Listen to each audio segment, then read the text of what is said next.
Assalamualaikum warahmatullahi wabarakatuh. Eh, Bertemu lagi bersama saya Nanang Miftahudin.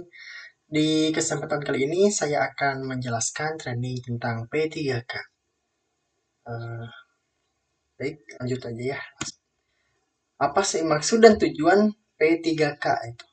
Maksud P3K yaitu memberikan perawatan darurat pada korban sebelum pertolongan yang lebih lengkap diberikan oleh dokter atau petugas kesehatan lainnya. Jadi perlu kita garis bawahi adanya sebelum pertolongan yang lebih lengkap. Nah, jadi tugas P3K itu memberikan pertolongan pertama sebelum adanya tindakan secara medis gitu.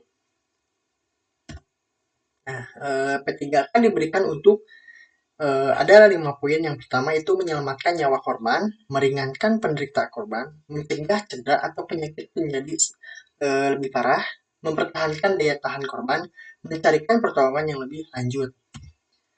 Nah, di sini pengertian P3K di tempat kerja.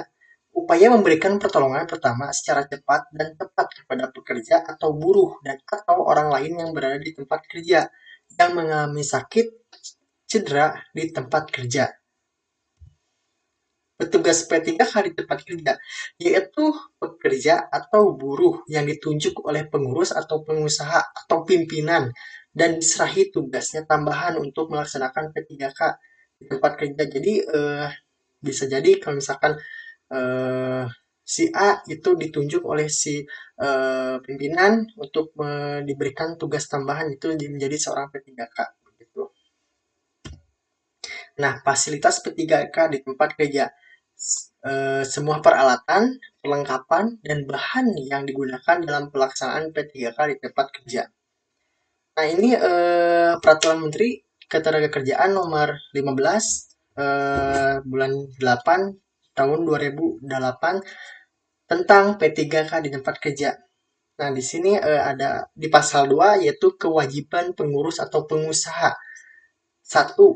Pengusaha wajib menyediakan petugas P3K dan fasilitas P3K di tempat kerja. Jadi, sebuah perusahaan besar, apalagi yang besar gitu, wajib mempunyai petugas P3K. Nah, di poin kedua itu yang pengurus wajib melaksanakan P3K.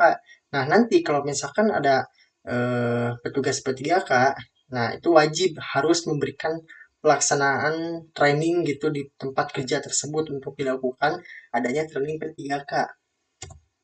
Nah, di pasal 5 itu petugas P3K di tempat kerja ditentukan berdasarkan jumlah pekerja atau buruh dan potensi bahaya di tempat kerja dengan rasio nanti ada di slide berikutnya ya, slide tentang rasio jika pekerja atau perusahaan mempunyai pekerja jumlah sekian, nah petugas P3K-nya itu berapa begitu. Nah, ini rasionya. Klasifikasi tempat kerja. Nah, di kolom kedua itu jumlah pekerja, jumlah petugas P3K. Nah, di klasifikasi tempat kerja yaitu tempat kerja dengan potensi bahaya rendah, yaitu jumlah pekerja dengan jumlah 25 orang sampai 150 orang itu wajib mempunyai satu orang ahli P3K. Nah, lebih dari 150 yaitu 150 itu untuk satu orang. Jika 300 itu berarti dua orang. Jadi 150 itu untuk satu orang bagi perusahaan dengan tempat kerja potensi bahaya rendah. Nah, berikut tempat kerja dengan potensi bahaya tinggi. Kurang dari 100 itu wajib mempunyai satu orang. Lebih dari 100, nah ini satu orang. Nah, ini mah kenapa ini ada 100 karena melihat potensi bahaya tempat kerja tersebut sangat tinggi, rentan kecelakaan begitu laginya. Jadi diwajibkan satu orang P3K itu diwajib gitu ya untuk 100 untuk 100 orang untuk satu orang begitu. Nah, ini isi kotak P3K. Di kotak A itu untuk jumlah tenaga kerja 25 atau kurang. Nah, ini di kotak A gitu ya. Di kotak B itu 50 tenaga kerja atau kurang, ada di kotak B. Kalau misalkan ada banyak 100 tenaga kerja itu ada di kotak C. Seperti kasus steril, perban, plester, kapas, gunting, dan lain sebagainya.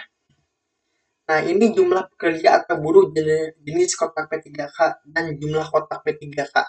Jumlah pekerja kurang dari 26 orang, itu jenis kotak P3-nya itu ada eh, di kotak jenis yang A ya, satu kotak A yang tadi. Nah, yang ini yang A berarti ya. Nah, untuk 26 sampai dengan 50 yaitu B atau satu kotak B atau dua kotak A begitu. Jadi double dan seterusnya. Di sini ada keterangan satu kotak B setara dengan dua kotak A, satu kotak C setara dengan dua kotak B. Begitu di double-double jadinya ya. Oke, selanjutnya itu bantuan hidup dasar atau RJP.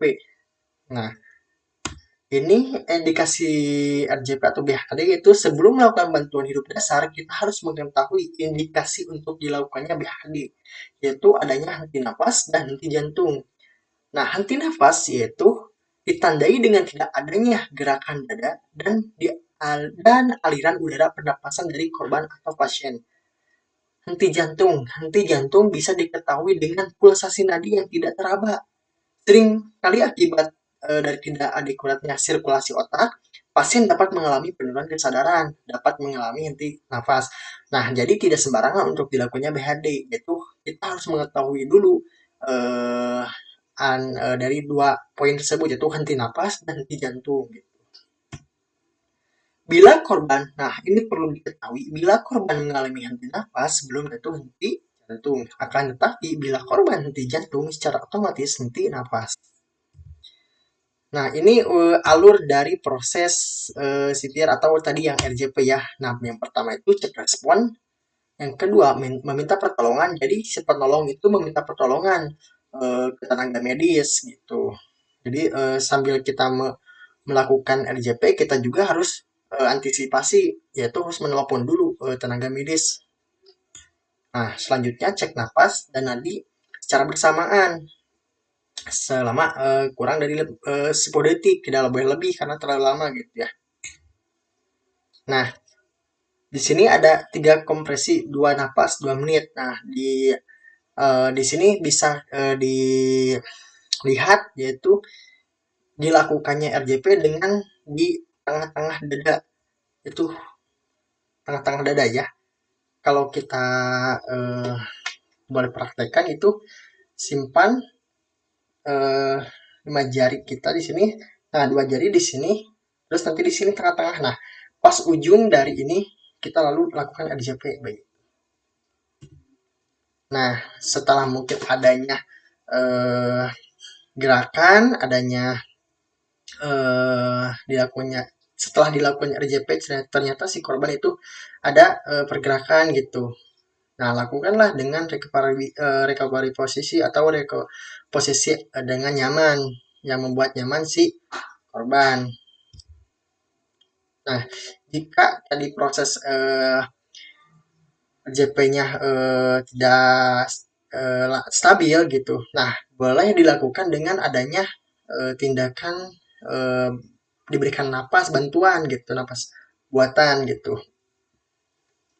Karena di sini juga ada tertera 30 kompres itu dua nafas. Jadi setiap penghitungannya itu begini 1, 2, 3, 4, 5, 6, 7, 8, 9, 10. Nah, jangan dilanjutkan 11 tapi diulang lagi dari awal sampai 30 kompresan. Nah, setelah 30 kompresan barulah 2 napas. Begitu.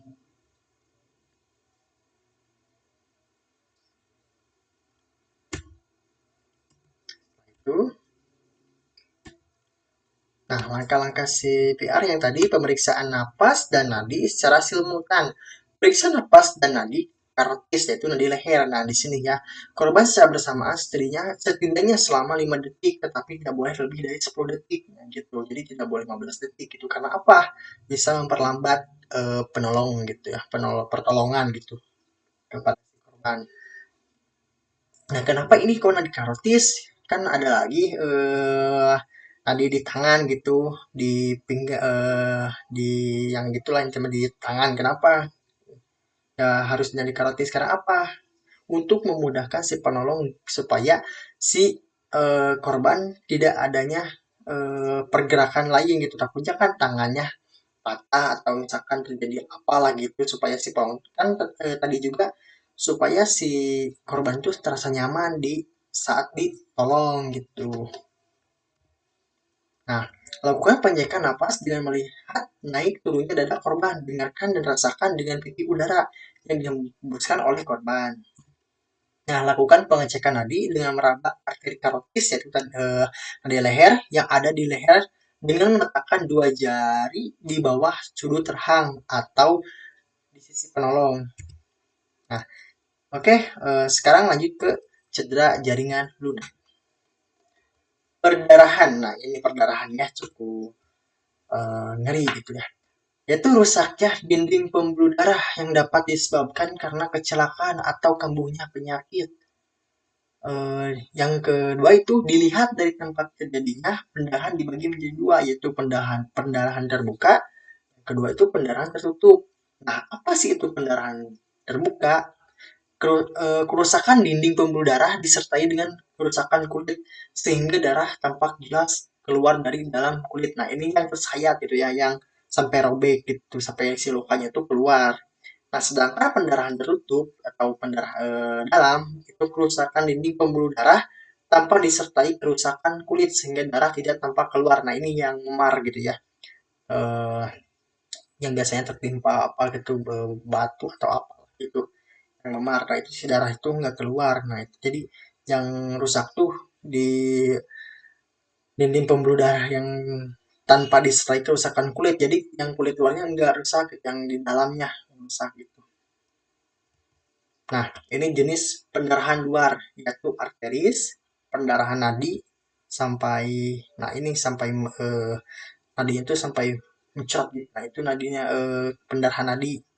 Nah, ini pens yang itu tersayat gitu si kulitnya tuh sampai mengelupas. Nah, ini yang pendarahan kapiler itu sampai mencopot gitu ya.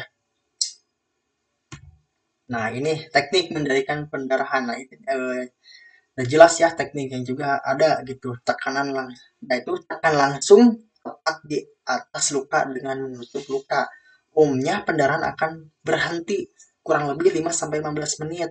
Jika pendarahan belum berhenti, tambahkan penutup luka tanpa melepaskan penutup luka sebelumnya. Jadi kalau misalkan kita melakukan pertolongan dengan perban pertama, itu perban pertama jangan dibuang, tambahkan lagi perban kedua gitu. Nah, yang kedua tinggikan daerah cedera lebih tinggi dari jantung, biasanya hanya pada cedera alat gerak saja gitu. Nah, jadi kalau misalkan dari tangan seperti yang digambar itu ditinggikan gitu. Nah, tekan pada pembuluh nadi di antara luka dengan jantung gitu. Oke, terima kasih. Cukup sekian presentasi tentang training P3K dari saya. Eh, Selamat, semoga gitu, semoga materi ini bisa bermanfaat dan bisa dipahami dan bisa diaplikasikan kepada teman-teman di sini. Oke, cukup sekian. Assalamualaikum warahmatullahi wabarakatuh.